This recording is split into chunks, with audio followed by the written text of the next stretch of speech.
Pozdravljeni, sem Marja Milič in poslušate MoneyHow, prvi podcast o upravljanju denarja pri nas.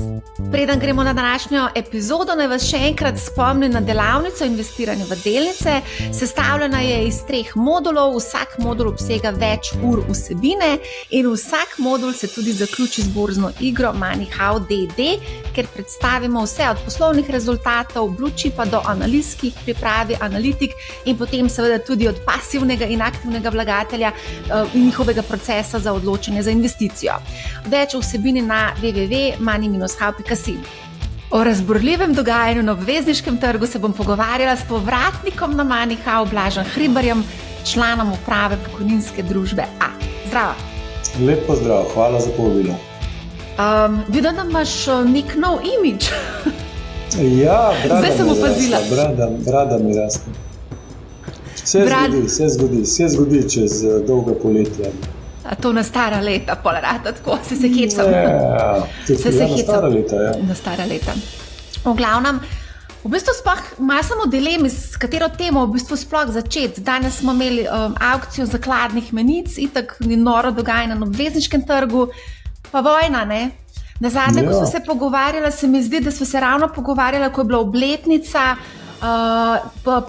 obletnica invazije na Ukrajino, a se spomniš? Tako da, a greva mogoče se dotakniti tega, kar se zdaj trenutno dogaja, kako to lahko vpliva na kapitalske trge, zdaj nekih premikov nismo videli v zadnjem času, odkar se v bistvu vse skupaj to začelo, ne?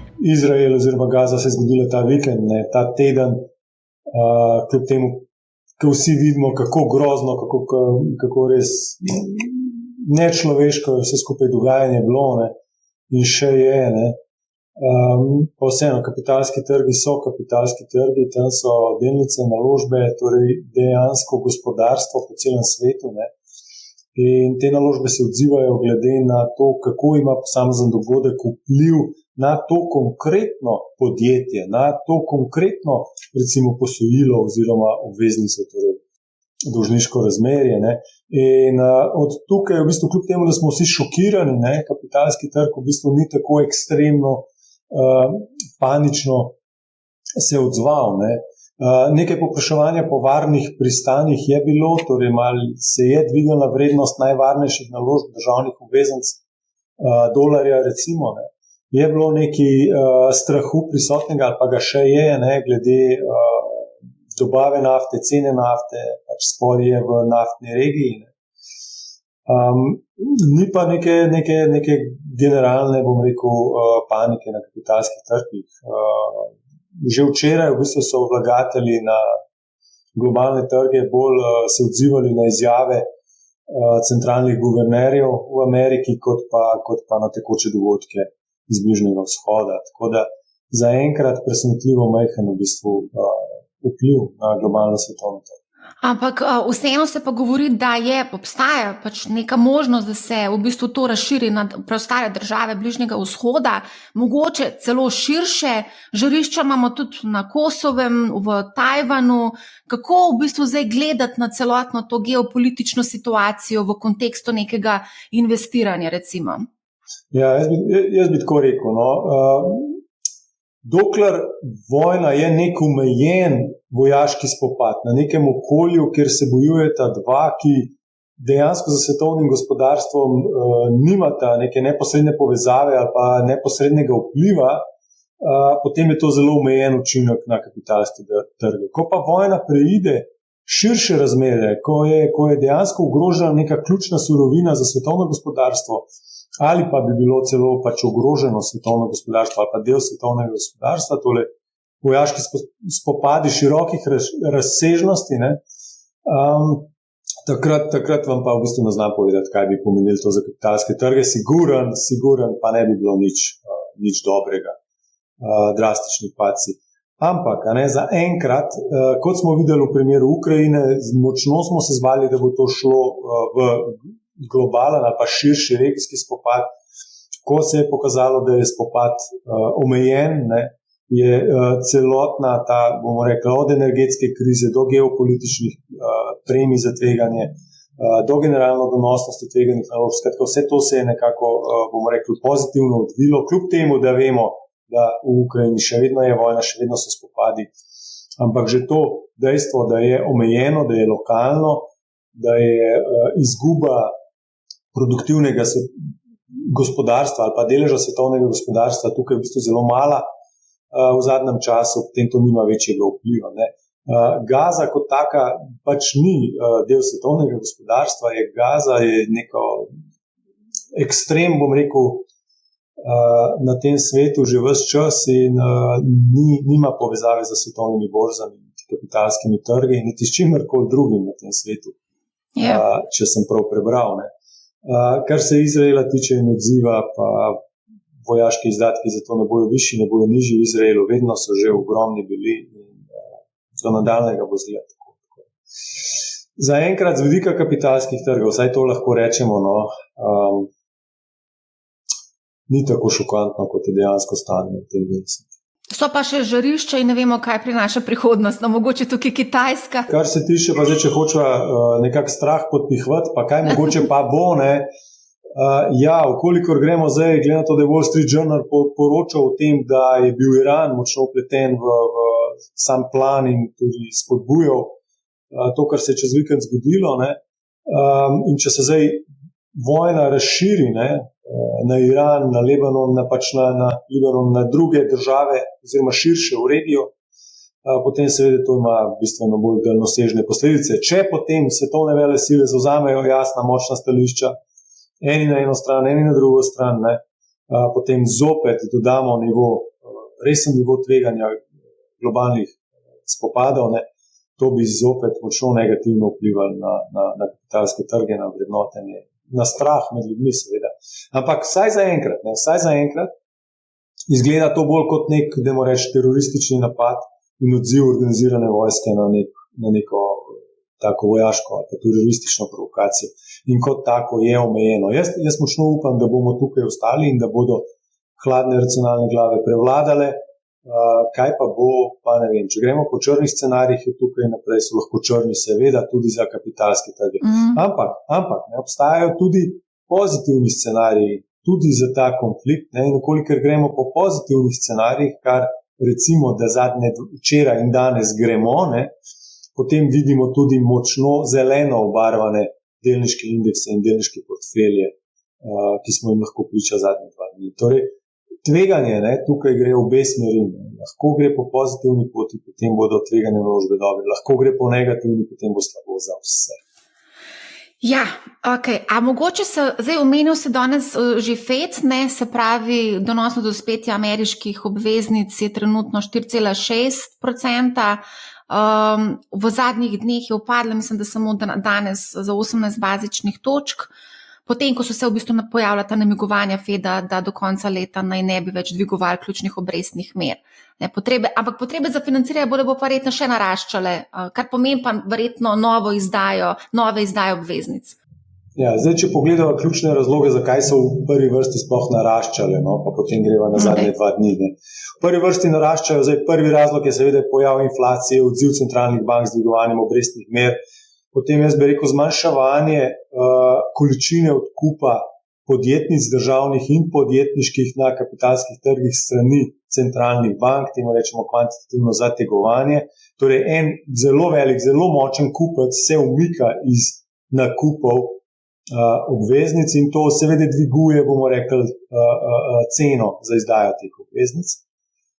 To sta 2 močna procesa kontinuirano v zadnjem letu pa pol, ki se vzporedno dogajata in dvigujeta najprej močno kratkoročne, zatem pa postopoma tudi dolgoročne obrestne mere. Kar je še zgodilo se v septembru, bi jaz rekel nekako, kapitalski trgi vlagatelji kot celota so nekako so dobili nove informacije, nove podatke o inflaciji, nove podatke o stanju potrošnika, stanju gospodarstva in ti so bili v bistvu presenetljivo dobri. Pričakovalo se je precej slabše, niso fantastični, ampak so bili boljši od pričakovanj. In posledično je ideja o tem, da bodo obrestne mere ostale višje dlje časa, dejansko se razširila po kapitalskem trgu. In logika gre pa v bistvu precej enostavno. Vkolikor že te 6-7% obrestne mere na hipotekarna posojila v Ameriki niso uspela zajeziti rasti cen nepremičnin, vidimo, da cene nepremičnin v Ameriki recimo zadnje 3 mesece močno zopet rastejo po cirka 1% na mesec. Ne.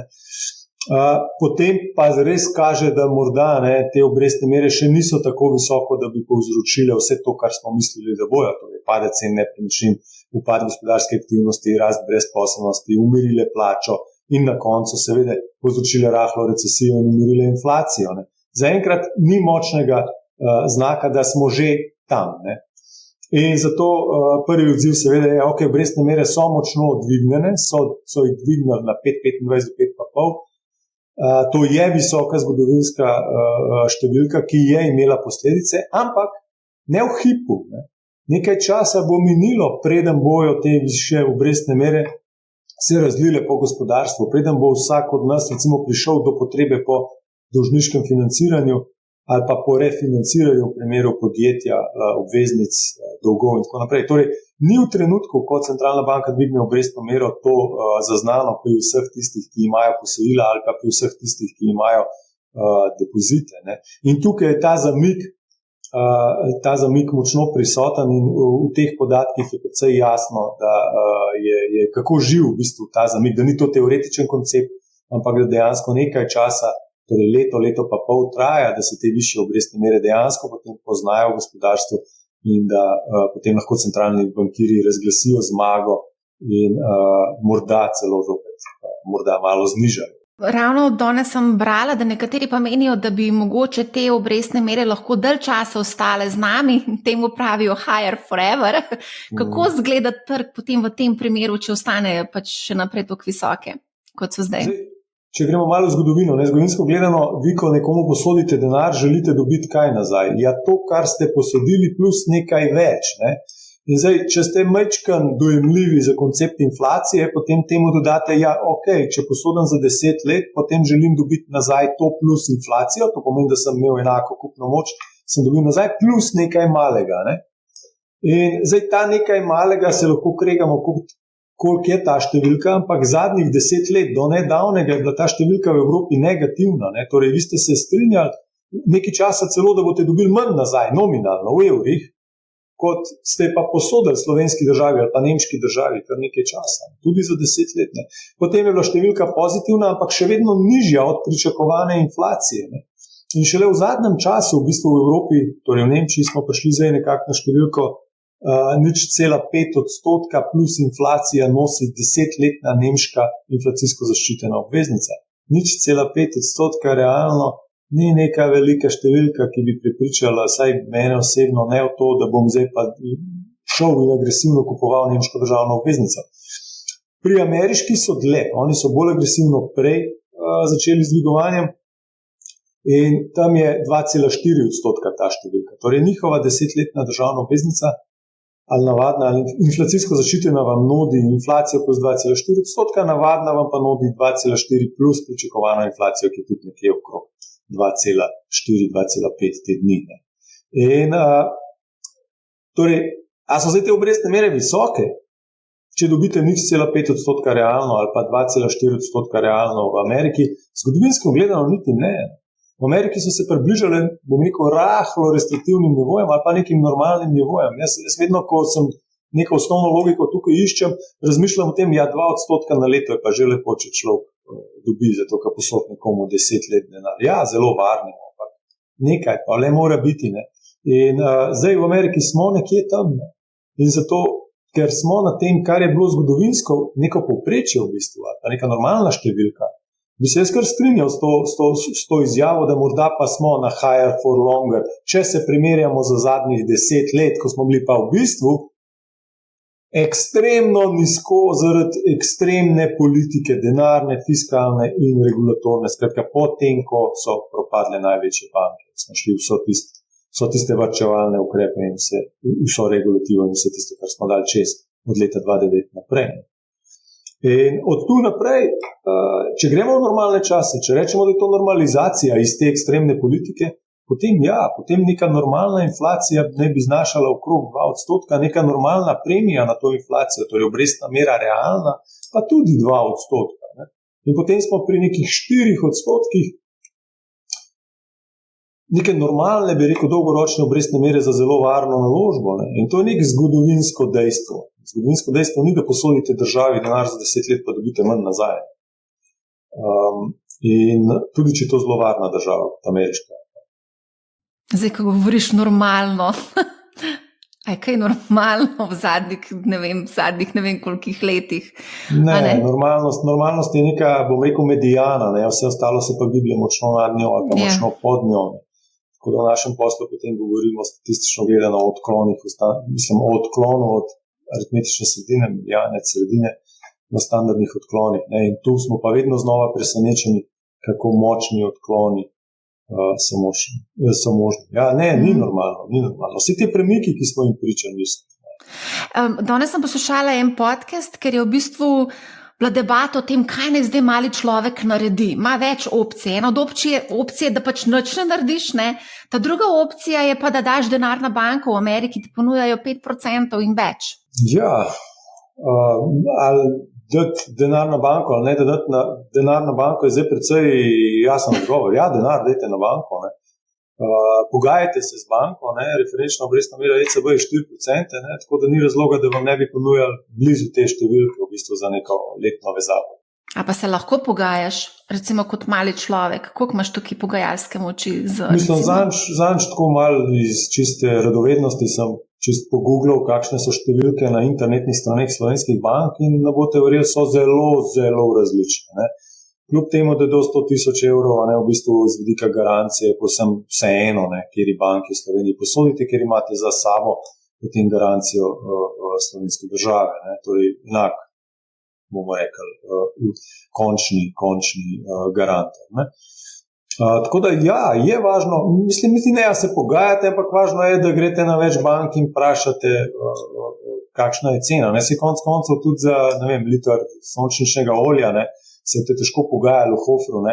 Ampak lahko greste pa še v Lidl, pa v Mercator, pa v Tuš, pa tako naprej pogledati, kje je ceneje, ne?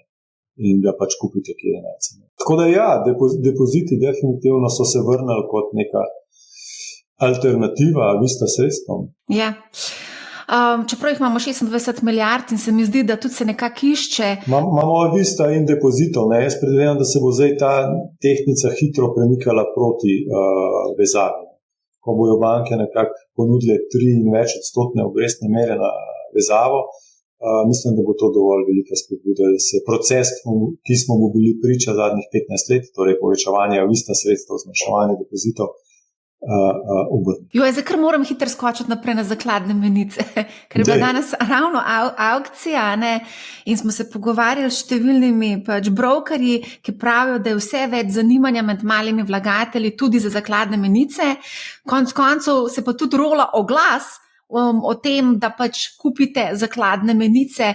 Videli smo na prejšnji aukciji v septembru, je država sprejela ponudbo v višini 3,15% za 3 mesece, 3,5% za 6 mesecev, 3,69% za 12 mesecev.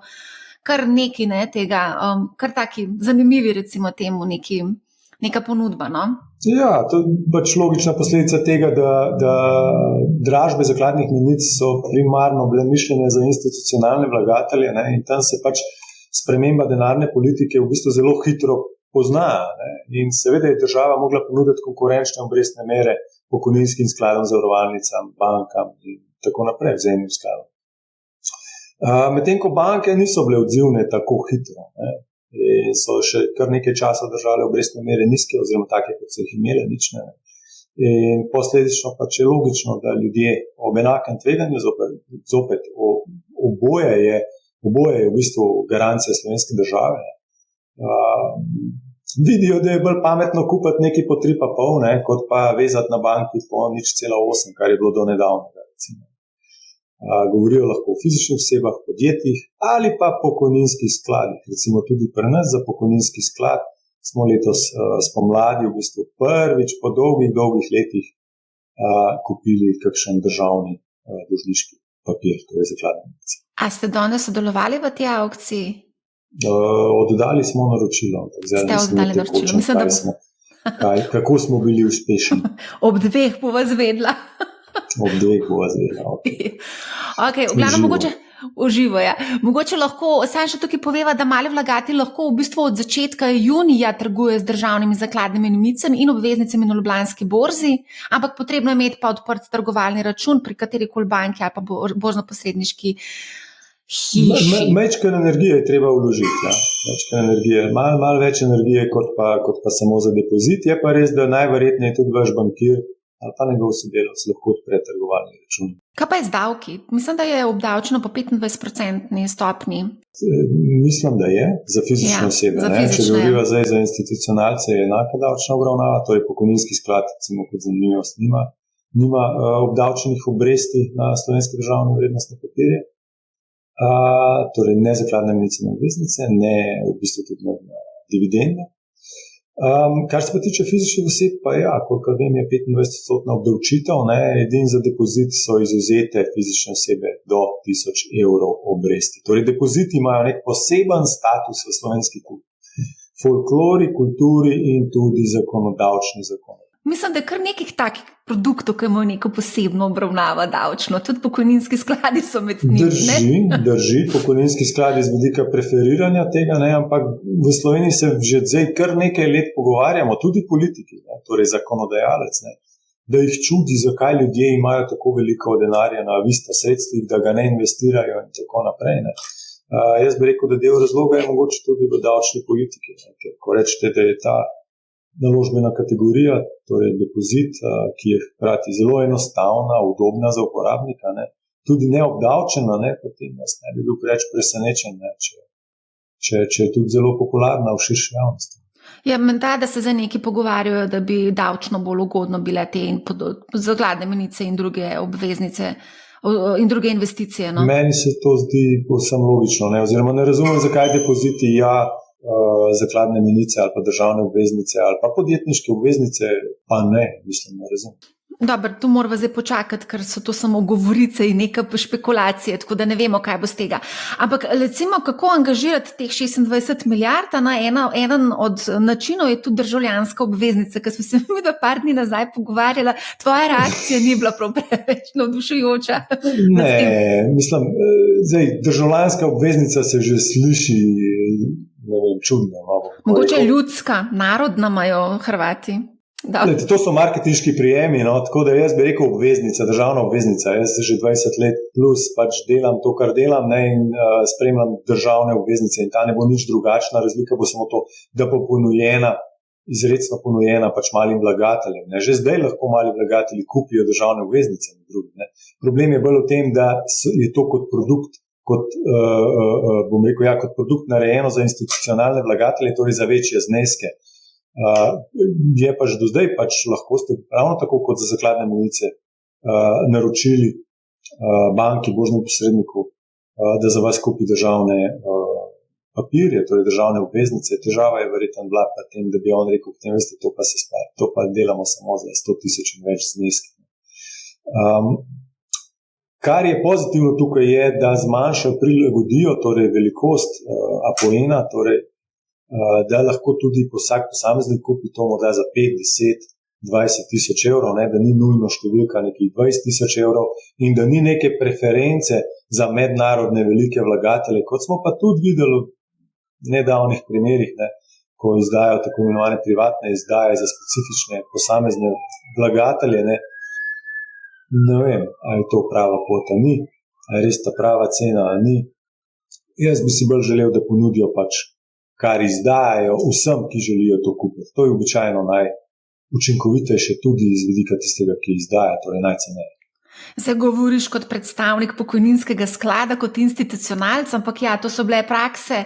Ali pa Blaž Hribar, fizična oseba. Ja, Blaž Hribar, fizična oseba, verjetno bi mu bilo čisto v redu, če bi dobil neko premijo na obveznico od države, verjetno, ne?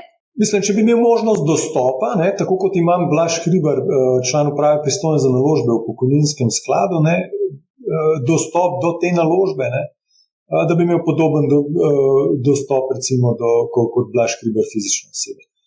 Meni ni nujno, jaz čujem v našem skladu, tako da jaz dostop imam. ampak tudi mi imamo dostop. Pa ne vidim tako, super.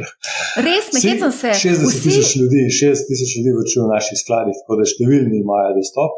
Ampak z vidika fizične osebe pa ne vidim razloga, zakaj Italijani bi to lahko tako počeli, zakaj Hrvati bi lahko to prodajali javnosti in zakaj ne bi tudi mali slovenski vlagatelji. Mogoče sam za informacijo, za vse tiste, ki poslušajo preko Interactive Brokers, lahko kupujemo tudi slovenske državne obveznice.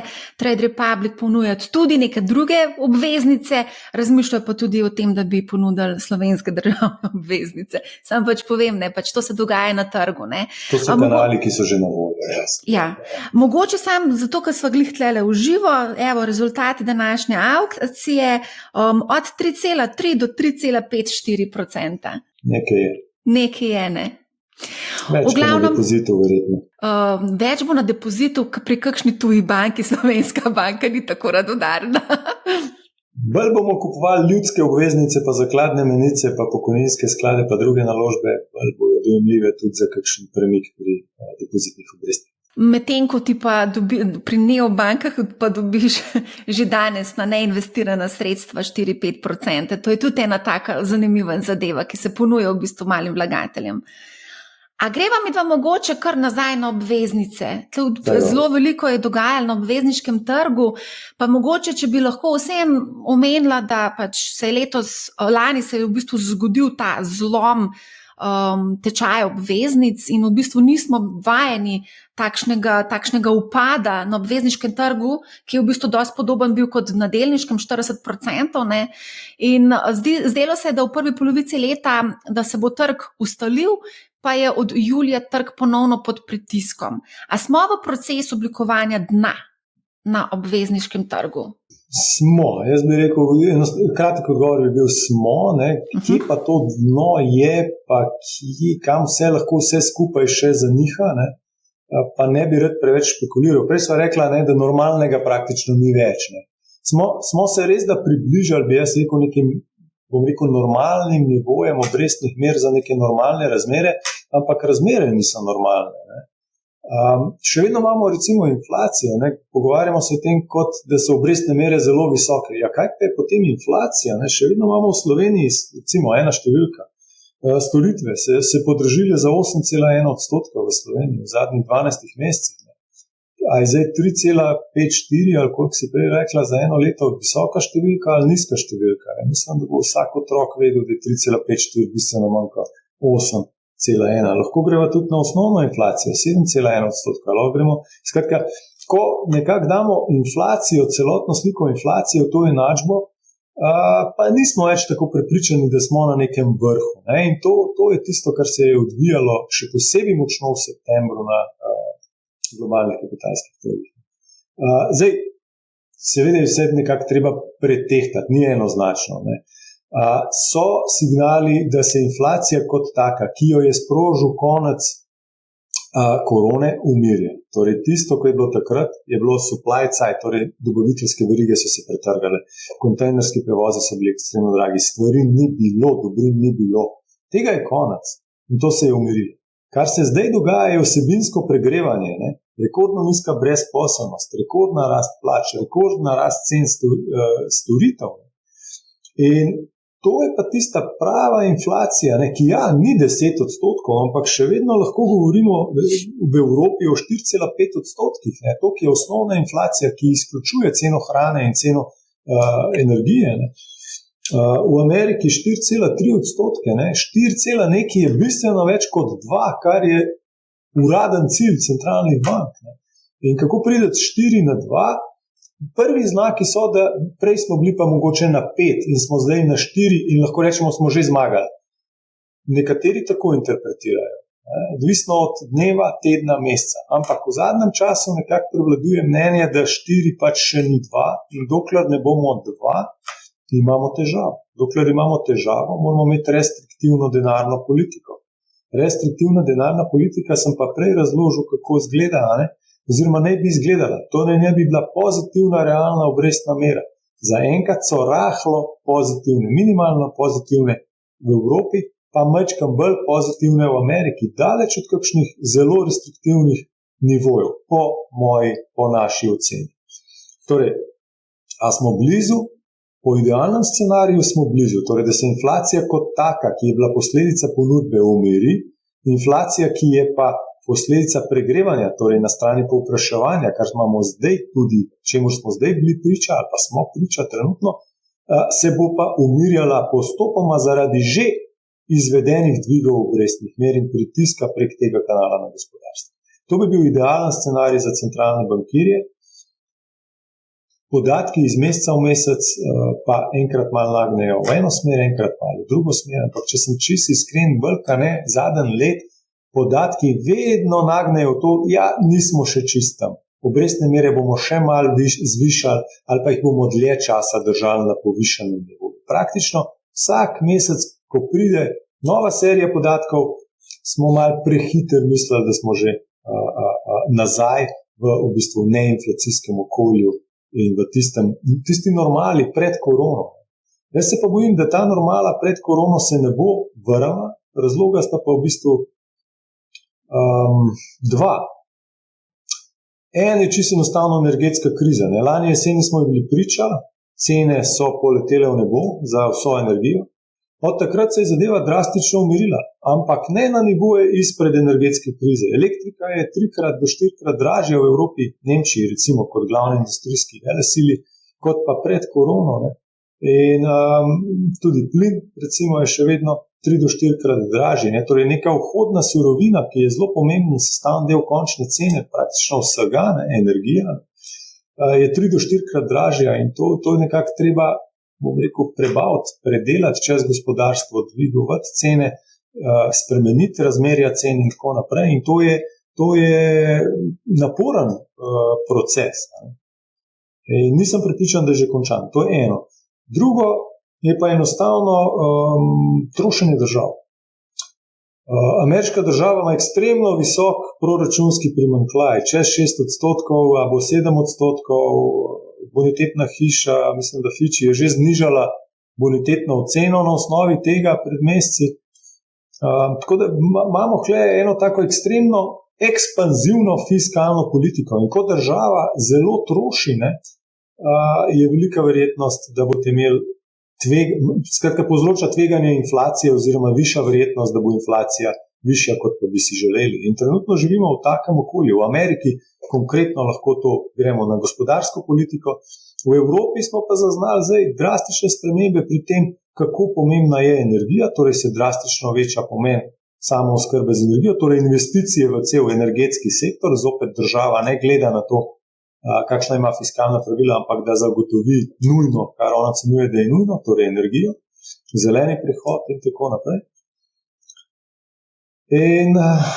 In tudi vidimo, da so se politiki v bistvu nekako navadili trošiti, no, čisto iskreno. Ko pride do težave, ne, pa je to energetska kriza, a je to hrana je draga, a je to gorivo je drago, a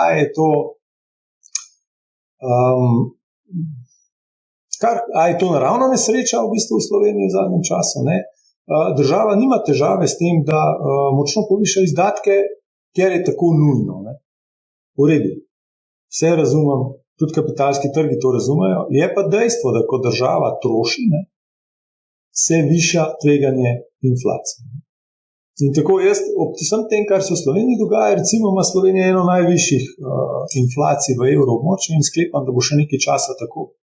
Razlog je pa ravno odziv države, ne, na naravno nesrečo oziroma na izzive, ki jih ima naša družba. In potem, ko pride do državnega trošenja, se to seveda prelevi v višje cene. Ja, zadnja ocena je bila 10 milijard, skoraj 10 milijard evrov, ne bi bila ocenjena škoda. Ja, v redu. Jaz mislim, da nismo v ta pravi branži, ne, da bi mogla zdaj zamenjati posel in iti v zaključna dela v gradbeništvu. Ali pa tudi, Blaž, mogoče se pa te več denarja dali zaslužiti, kot pa z upravljanjem premoženja. Jaz mislim, da v naslednjem obdobju, v zadnjem času, pa v naslednjem obdobju predvsem. Pa še rekel si, da so se storitve prodržile za 8%, oziroma da imamo inflacijo, a ne na tem področju, tako da to bo šlo sam še gor, ne, tako da nas čaka, v bistvu, če bomo renovirali stanovanje, kar precej velik strošek. Rekordno nizka brezposelnost v Sloveniji. Torej, če sem prav prebral septembra, najnižje število prijavljenih na Zavod za brezposelnost, odkar Slovenija obstaja. Ne.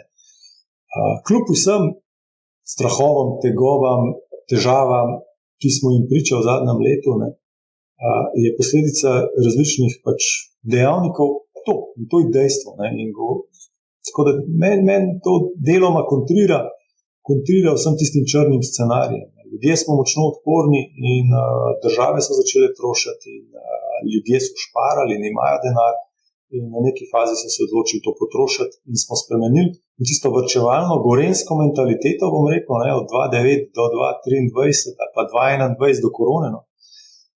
Smo si varčevali, podjetja so odplačevala posojila. Ne. Od takrat dalje, jaz mislim, da se je marsikaj spremenil in da ne bomo tako hitro šli nazaj. Torej, a smo na nivoju, na platoju obrestnih mer, jaz mislim, da se mu bližamo, a bomo šli hitro nazaj dol, v tiste stare čase izpred 5-10 let?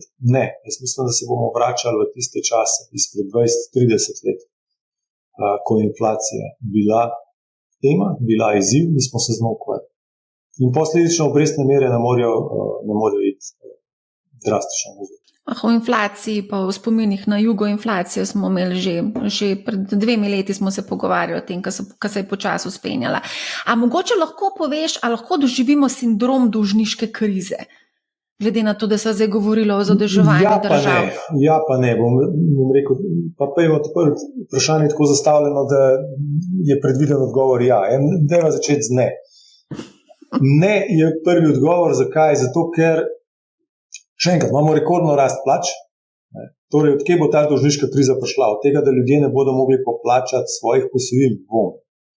Rekordna rast plač in rekordno nizka brezposelnost, torej rekordna zaposlenost. Torej, gospodinjstva imajo najvišji dohodek od kadarkoli v Sloveniji, od kadarkoli Slovenija v bistvu obstaja. In torej, potem pa kakšna posojila imajo ta gospodinjstva? Ne?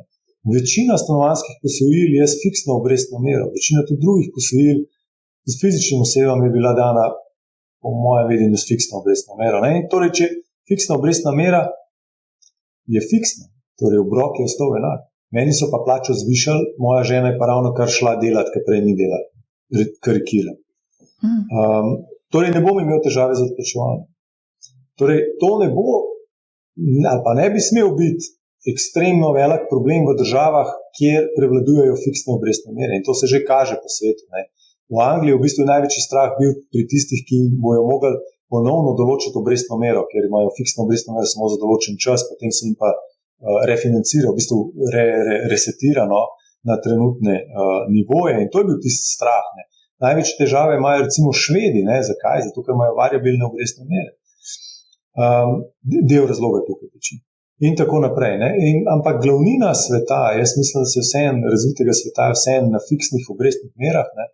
In traja nekaj časa, torej, da te višje obrestne mere dejansko postanejo neka bolečina in povzročijo potem recimo temu dolžniško krizo pri teh, kjer bi jih iskal to na prvo žogo. Recimo v Ameriki nepremičnine, zakaj se držijo? Zato, ker nihče ne prodaja svoje nepremičnine. Ker to nepremičnino je kupil za ugodnim 30-letnim posojilom po 3% obrestni meri. Če želi zdaj prodati to hišo, s katero je kar zadovoljen, ni čist, je najdo eno drugo, ki mu je bolj všeč, je tudi cenejša mogoče malo. Ne? Ampak mora vzeti posojilo po 7% obrestni meri. In ko to ugotovi, seveda ugotovi, da je v bistvu tista nepremičnina druga bistveno dražja, oziroma da se mu ne splača seliti. In potem upadajo transakcije, a hkrati zrastejo močno cene nepremičnin. Ne? In to se zdaj recimo v Ameriki dogaja, deloma tudi, bi rekel, mogoče tudi v Sloveniji. Tako da ni enoznačnega odgovora. Zakaj ja? To je odgovor, zakaj ne? Zato, ker je potrošnik, ljudje, gospodarstvo v dobrem stanju, ne? V dobre kondiciji. Zakaj ja? Zato, ker mala in srednja podjetja, obrtniki, nimajo posojil s fiksno obrestno mero, imajo pa večinoma posojila za variabilno obrestno mero, za obratni kapital in tako naprej, ali so to variabilne obrestne mere ali pa kratkoročna posojila.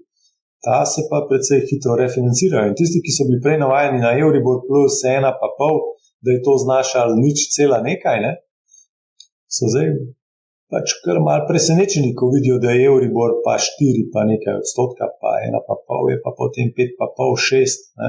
Pridejo na banko po novo posojilo, ja, tveganje se je povišalo, zdaj je pa 7, Euribor plus 2 recimo. Skratka, to pa je boleče in to pa povzroča premike. Bo povzročalo v naslednjih mesecih, letih premike pri odločitvah teh podjetij. Tako da, pa bo to povzročilo močno dolžniško krizo? Upam, da ne, mislim, da ne. Zakaj? Še enkrat, ker so vsi ti mali podjetniki ravno tisti, ki sedaj delajo na rekonstrukciji infrastrukture po poplavah, recimo. In računam, da bojo pač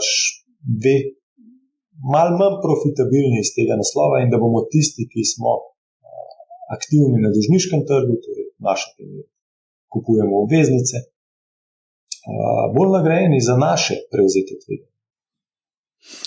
Vi tudi investirate v nepremičnine, kako pa gledaš recimo na slovenski nepremičninski trg? Zdaj, predvidevam, da se o stanovanjih pogovarjava. Mislim, najreč bi te o stanovanjih vprašala, vem pa, da investirate v poslovne nepremičnine. Imate pa tudi eno stavbo z najemniki, se pravi, tujimi najemniki, ne, če se prav spomnim. Nimamo več. A ja, nimate več, seveda, oni so se odselili. Imeli smo stanovanjski blok z 22 stanovanji v Ljubljani, kjer so stanovali ruski diplomati. Njih so izgnali, mi smo imeli prazno stavbo in smo se odločili stanovanja prodati. Stanovanja smo zdaj uspeli prodati vsa in zadeva je z tega vidika. Komu ste pa prodali stanovanja? Fizičnim osebam. Raznim. Kdor je želel kupiti stanovanje, je lahko prišel in pač kupil. A se vam je ta investicija v to stavbo obrestovala ven kot investitorju? Da. In to je to pika. Mislim, kolikšna je pa povprečna donosnost? Zdaj ravno danes moram podpisati pogodbo za zadnjo stanovanje in čakam potem končen izračun, ampak dajmo reči, sproti smo dobivali lepo dividendo, najemnino, dokler so bili najemniki v stavbi, takrat smo potem prenovili in prodali. Številke so, ne vem, od 1,5 milijona naprej, dajmo reči 30% je zrasla cena stanovanj v tem obdobju. Torej od 2018, 2019 do 2022, 2023, torej smo to razliko tudi mi toliko dražje prodali stanovanja. Ne. Dodatni razlog za to, da je bil posel za nas uspešen, je bil pa, da smo kupovali na veliko, ne. Torej kupili smo v bistvu 20 stanovanj, 22 potem na koncu in prodajali stanovanje po stanovanje, kar je povezano tudi z delom. Je pa seveda strošek vzdrževanja verjetno tukaj ni vkalkuliran v teh 30%, ne? V bistvu je, ampak še enkrat lahko se sliši v jutri, pa razkrijem Excel tabelice z natančnim izračunom. Wow. Ampak donosi so daleč nad v tem obdobju drugimi naložbami. Ne? V tem obdobju obveznice so bile katastrofalna naložba, še posebej dolgoročna. Ne? V tem primeru stanovanja, ne, pa so realno premoženje, ne, zato jih konec koncev inflacija v bistvu ni načela in zato so ohranile, pa še dodale k privlačnosti že tako, bom rekel, slovenskih naložbenih krogih. No. Ja, tako da stanovanja so se izkazala kot inflacijska zaščita, oziroma so se izkazala kot nekaj, kar je funkcija gospodarske rasti, brezposelnosti v nekem okolju, v neki državi in brezposelnost je nizka, gospodarska rast je solidna in cene stanovanj niso padle. Kot so številni pričakovali, ko smo bili sredi šokov ali energetskih ali invazije. No. Mogoče lahko tukaj še dodava, da je pomagalo to, da ni bilo neke prav velike ponudbe na trgu, tako da smo kar podhranjeni smo, kar se ponudbe same tiče teh novogradenj, ne, tako da stanovanja so dobesedno takoj razprodana, ko pridejo na trg. Okay. Mislim, v zadnjem času se ne gradi zato, ker številni pričakujejo, da cene ne bojo več rasle oziroma da ni takega več povpraševanja, ker so se stanovanjska posojila močno podražila. Ne. Tako da vse to je med seboj, bom rekel, povezano. Ne. Ceteris paribus analiza, to je samo eno spremenljivko spremeniti, boste prišli do zelo napačnih zaključkov. Recimo taka očitna napačna je bila, Rusija je šla v Ukrajino, vojno imamo, recesija, stanovanja bojo izgubila 30% vrednosti. Temu ni bilo tako in to zdaj vidimo. Enako velja, inflacija je, recesija se bo zgodila, vsi bomo imeli stečaje, bo brezposelnost, stanovanja se bojo pocenila. Tudi to se ni zgodilo. Konkretno, recimo v Sloveniji lahko rečemo, da je v bistvu stanovanja so bila v bistvu inflacijsko zaščitena, recimo, ampak v Nemčiji imamo pa zdaj 10% upad, recimo, cen stanovanj oziroma nepremičnin. In tukaj smo se tudi vprašali, a se lahko podoben scenarij zgodi tudi pri nas, kar je v bistvu bolj teoretično vprašanje. Do neke male mere se je zgodilo. Jaz bom čisto iskreno povem, ko je bila energetska kriza na vrhuncu, nihče ni kupoval stanovanj, takrat se je dejansko za nekaj časa zamrznil nepremičninski trg, po našem opažanju. Potem pa spomladi, ko so se zadeve umirile na energetskem trgu, ko se je, ustalila rusko-ukrajinska vojna, se je povpraševanje vrnilo, ko smo videli, da je tisto najhujše za nami. Torej, če bi v mestnem času morda gledali, bi morda kakšen procent, 2, 3, 4, 5 zaznali nekega upada točno v tistem obdobju, potem pa hitro vrnitev na neke nivoje izpred tega dogodka. Kar se Nemčije tiče, zanimivo, da z Nemčijo se jaz težko se primerjati z Nemčijo, čisto iskreno, ker niso šli čez to, kar smo mi šli leta 2009 do 2012, oziroma 2012 pa potem cela bančna in taka kriza in takrat prisilne razprodaje tudi nepremičnin bančnih in podjetij stečajev in tako naprej. Ekstremno visoke brezposelnosti, tudi ljudje niso mogli plačevati posil. Nemčija takrat čez to ni šla v tej obliki, in ljudje so tam še vedno nepremičninam v bistvu govorili beton gold, oni imajo izraz. Torej, v bistvu vrčuješ v betonu, zlatem betonu, in oni so pripeljali to do ekstremov, torej ekstremno nizka donosnost nemške državne obveznice, torej negativna, je pripeljala res tudi do ekscesov na njihovem nepremičninskem trgu, torej drastičnih podražitev. In to, kar zdaj v bistvu vidimo, je nek mali zametek, če mene vprašate, neke normalizacije. To je eno. Drugo, Nemčija je v veliko večji krizi kot pa Slovenija ali pa preostala Evropa. Nemčija je močno, ekstremno močno odvisna bila in še vedno je od ruskega plina. Je industrijska, industrializirana država in ta potrebuje ekstremne količine energije. In energija je prihajala, poceni energija je prihajala iz ruskega plina, ta plin je zdaj 3-krat, 4-krat dražji, ker ga sedaj dobavljajo Norvežani, Američani in tako naprej, ker mora priti po morju, ne po plinovodu iz časov Sovjetske zveze. In tukaj imajo oni močen en izziv. Drug močen izziv imajo pa pri tem, da, kakor opažam tudi po Ljubljani, je zdaj bolj moderno imeti električen avto, kot pa nek dizel motor v svojem Volkswagenu, in da tukaj imajo velike, bom rekel, izzive in spopade. Torej, oni so v bistvu edina G7, torej največjih 7 držav na tem svetu, ki jim je IMF za letos napovedal, mednarodni sklad napovedal rahlo recesijo. Torej, rahla recesija gre pa še kako skupaj z rahlim upadom cen nepremičnin, ko gremo gledati povezavo med gospodarstvom in pa cenami nepremičnin. Potem pa dodamo še višje obrestne mere in tako naprej, pa se slika skristalizira na teh verjetno minus 10%. Ni pa to enoznačno. Lahko vrnem žogico za Kanado, lahko vrnem žogico za Ameriko, lahko vrnem žogico za Švedsko. V vseh teh državah imaš precejšno rast cen nepremičnin v zadnjih mesecih. Je pa tudi res, da je Slovenija zelo odvisna od nemškega trga in zdaj, ko omenjaš mednarodni denarni sklad, zanimivo je napovedal Sloveniji rast slovenskega BDP-ja za 2%, da bo hitreje rasel. Pa za svet so napovedali, malce poslabšali so napoved, tako da ja. Malce za hec, malce pa za res. Največji izvozni trg, sodeč po izvoznem oknu, torej statističnem uradu naše države, ni Nemčija, ampak je Švica. Pride pa to v bistvu od ene tovarne zdravil, Leka praktično večina. Tako da morda je ta pomen nemške avtomobilske industrije res ogroman pri srednje velikih podjetjih slovenskih. Nima pa velikega vpliva recimo za slovensko farmacevtsko industrijo, ki je velik, ki ima ogromen doprinos dodane vrednosti, plači, standardu v naši državi. Recimo kot primer. Tako da ja, smo odvisni od Nemčije, ampak očitno ne tako zelo. Kako pa, zdaj se veš, zelo dolg časa se že govori o recesiji, bo, ne bo, zdaj res že dolg časa čakamo, kaj je zdaj s to recesijo, kaj se s tem dogaja? Jaz bom priznal, da sem pričakoval bolj resne izzive kot posledice energetske krize, ne, tiste cene po 400-800 evrov za megavat za elektriko so bile nenormalne in bi povzročile res ogromne težave, ampak so se hvala Bogu hitro umirile na zdajšnjih 120, ne. In ko se je ta zadeva, bom rekel, umirila, se je celotna slika z verjetnostjo recesije tudi umirila. Torej, ni recesije. Ni se zgodila, ker so se problemi tako hitro razblinili ali pa drastično zmanjšali. Tudi, da pa pogleda delniške trge, ne, letos lepi pozitivni donosi, ne.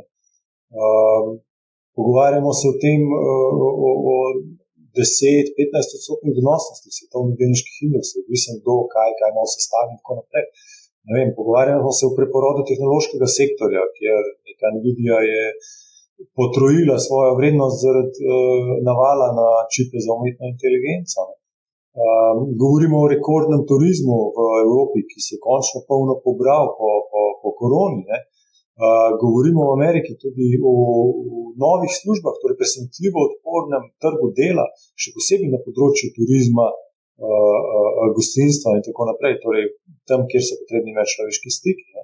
Tako da ekstremno težko je govoriti trenutno o recesiji, ne, ko pa imamo v Sloveniji 12% plač, ko minister govori o 8,3% povišanju pokojnin naslednje leto in tako naprej. To nimamo občutka, da smo v recesijskem okolju.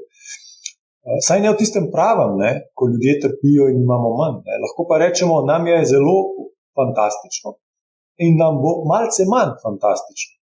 Če je to definicija recesije, potem smo lahko hitro v recesiji. Ne.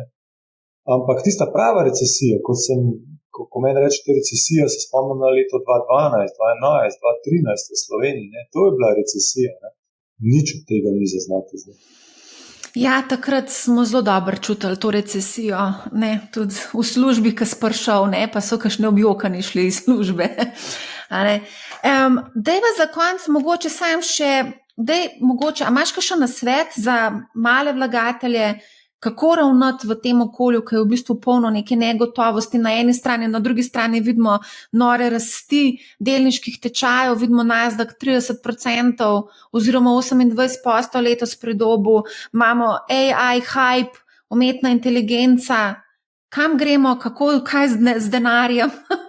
Jaz bi tako rekel, prvič po praktično 15 letih, torej 2009, 2008 naprej, ne, prvič po tem obdobju imamo zopet neke saj zmerne pozitivne donose na res konzervativnih, varnih in kratkoročnih naložb.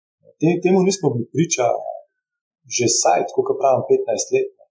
In torej v bistvu se je vse obrnilo na glavo v letu pa pol. Če so prej depoziti imeli negativne donose, mi smo dejansko plačevali minus 0,8% za avista sredstva pokojninskih skladov, danes ne pa kupujemo zakladne munice po 3,5-4 za eno leto. Torej, ogromen premik. Slovenska država, 10-letna obveznica, je imela negativno donosnost danes blizu 4%. Tako da to so res ogromni premiki, ki spreminjajo logiko. Ne. Torej, res je, da 2 leti nazaj depozit ni bil dobra naložba, da obveznice so bile katastrofalna naložba, da so bile delnice v bistvu kar odlična naložba, če si lahko stres prestal. Ne. Od tu naprej pa se mi zdi, da so se enačbe oziroma režim, v katerem naložbe delujejo, da se je spremenil. Da gremo v režim, ko v bistvu ne bo nič drastično narobe, ko bo normalno, da dobiš neko pozitivno obrestno mero, realno, torej tudi solidno, dejansko obrestno mero za varno naložbo. In ko bojo delnice v redu naložba, ampak se bomo skozi bali, kdaj bo tista naslednja recesija. In če recesija pride, je pa treba vedeti, da so delnice polno vrednotene, bom tako rekel. Moramo vedeti, da tehnološke delnice so močno pridobile letos in so polno vrednotene, še posebej one. Potem pa gremo lahko po sektorjih različno, ampak generalno gledano delnice niso danes na razprodaji. Tisto, kar je bolj zanimivo, čisto iskreno, je to, kjer je večina Slovencev bolj doma. Torej, varne, konzervativne naložbe. Zato naval na zakladne munice. Zato se pogovarjamo o depozitih pa obrestnih merah, zato se pogovarjamo o ljudski državni obveznici. In ima to kar nekaj smisla, glede na to, da je Evropska centralna banka dvignila referenčno obrestno mero z minus 0,5 na 4%. In ja, je spremenila marsikaj, vključno s tem, kako izgleda, kako privlačne so konzervativne, dolgočasne, varne naložbe. Čeprav to dolgočasno, ne vem, če čist drži, no, mislim, čeprav za obveznice mogoče marsikdo smatra kot za zelo dolgočasne, ampak moram priznati, da je bilo kar pestro v zadnjem času na obvezniškem trgu. Ja, v bistvu dolgoročne obveznice, kjer je bilo najbolj pestro septembra, ko smo šli proti 5% na državnih ameriških, pa proti čez 3% na 30-letnih nemških. To je tvegana naložba. To je zelo tvegana naložba. Če gre neka obrestna mera na tako obveznico, torej tržna obrestna mera navzgor, drastično izgubljate na vrednosti. In obratno velja. Torej, to so naložbe, ki močno nihajo v vrednosti. Iz dneva v dan, iz meseca v mesec. In to ni konzervativna naložba. Ko govorim dolgočasne konzervativne naložbe, govorim o 12-mesečni zakladni menici. Tam jo kupite, drastično ne bo se spremenila cena preden zapade, potem boste dobili tiste 3,5% in to je to. Vmes smo te eno leto kaj drugega počeli. Ni vam treba z njo trgovati, tako z kriptovalutami ali pa z delnicami tehnoloških podjetij ali pa čemkoli drugem, da bi imeli občutek, da ustvarjate vrednost. Kupite, čakate, dobite nagrado za to, da niste zapravili. Pa še malo davka plačamo. Zopet malce bolj privlačen. Kar se tiče davčne obravnave, ja, smo pa zopet pri tem, da je treba se mečkan angažirati, malenkost si pustiti svetovati, pa se najdejo morda malce bolj učinkovite davčne rešitve. Ja, Blaž, najlepša hvala za odlično debato. Tisto, kar si mi še dolžen in boš jutri zvedel, je, kakšna je bila donosnost iz nepremičnin, ki ste jih uspeli prodati. 9.11. imamo nepremičninski dogodek, ker se bomo pogovarjali o aktualnem stanju na trgu nepremičnin in lahko v bistvu to informacijo delim z ljudmi. Ker problem pri nepremičninah, ko govorimo o investicijah, je to, da ljudje v bistvu se ne znajo izračunati tega donosnosti iz nepremičnin.